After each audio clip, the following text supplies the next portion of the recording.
Hello, আসসালামু আলাইকুম। Hello প্রবাসী আলাল ভাই, আপনি তো অনেক দিন দেশি খাবার খান না, বুঝছেন? শুধু মেয়েদের পিছে পিছে লাগেন, ঠিক আছে?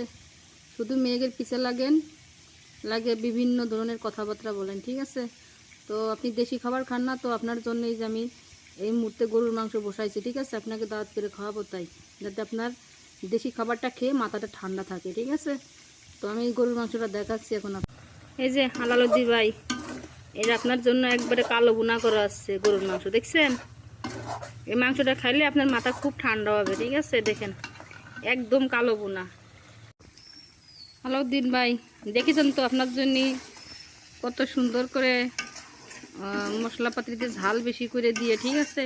অনেক সুন্দর করে গরুর মাংস কালো বুনা করলাম, ঠিক আছে?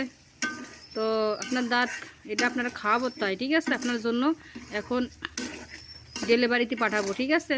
আপনি খাইয়ে নিয়েন, খাইয়ে মাথাটা ঠান্ডা করেন। আপনি মেয়েদের নাম অনেক বদনাম করেন, ঠিক আছে? ওই মাংসটা খাই আশা করি আর মেয়েদের পিছে লাগবেন না, ঠিক আছে? এটা দেশি খাবার আর দেশি গরুর মাংস, ঠিক আছে? ওকে আলাউদ্দিন ভাই, আসসালামু আলাইকুম। হ্যালো আলাউদ্দিন ভাই, দেখেন রান্নাটা কিন্তু সেই মজা, খেয়ে কিন্তু খুব মজা পাইবেন।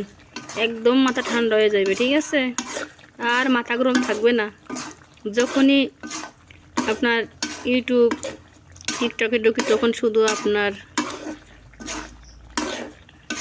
মেয়েদের নিয়ে ঝগড়া আর ঝগড়া, আর ভাল লাগে না। তাই আপনার জন্য মাংসটা রান্না করলাম, ঠিক আছে? তো অবশ্যই খাইয়ে ঠিকই মাথা ঠান্ডা হবে কিন্তু, আর মেয়েদের নিয়ে কোনো কথা বলবেন না, ঠিক আছে? আশা করি। ওকে, ভালো থাকবেন।